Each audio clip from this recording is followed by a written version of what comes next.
The Medion MT-6. Today, it's a piece of junk.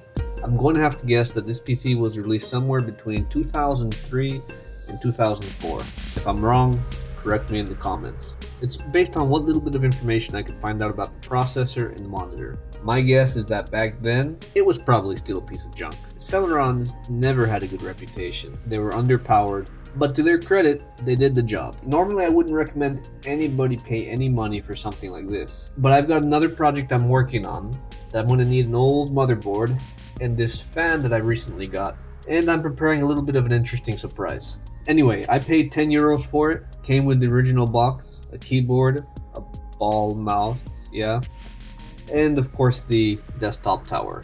There's honestly not much special about it. Typical of its day, 256 megs of RAM, 80 gig hard drive, DVD CD burner combo drive, and something that's pretty much gone nowadays, the floppy disk drive. And with it, a copy of Heroes 4, classic game in a box. Unfortunately, when I brought this home and I plugged it in, turns out the PSUs did.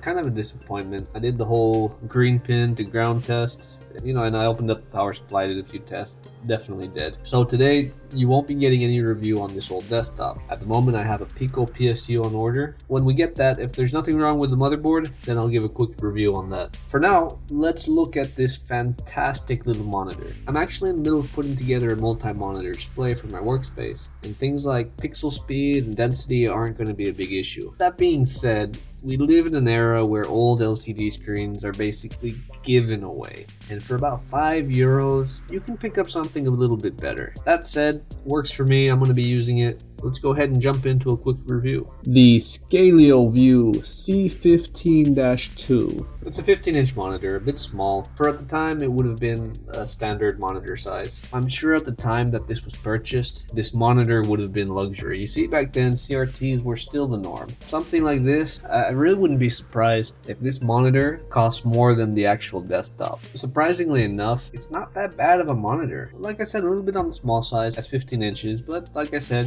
a pretty standard size. It has aged, it has lost its color, but it works. Adjustable simple stand to get you to your preferred viewing angle. Rather than building the power supply into the unit, it has it externally, which is quite unique. It only allows for VGA input. You can see that there's a space where they might have placed DVI for what I assume are higher end models. But let's turn this thing on and you'll see that the image is actually surprisingly clear with a minor yellowish tint. I don't know, it might be due to age. I can play videos on it fine, I can look at documents, works fine for me. I'm happy with it and I'm going to be using it. Like I said, not for my main monitor, but it's going to be a third monitor to a multi-monitor display. So yeah, just take that for what it is. Monitors, depending on what your needs are, you might not need to go out and buy the latest and greatest. I know monitors nowadays are really cheap. 100 euros will get you a nice brand new 20-inch monitor, but just consider what you need it for. If you're going to be gaming on it, you're likely not going to be satisfied with these old monitors because of the slow response time. But as a second monitor to throw text up on,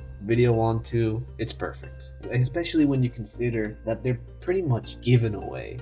At a later point, I'm hoping to get back to the actual desktop. For now, just keep on watching this channel. Like this video if you like it, dislike this video if you dislike it, subscribe if you haven't already, and no matter where you are in this world, have a good day, have a good night, have a good morning. Bye bye.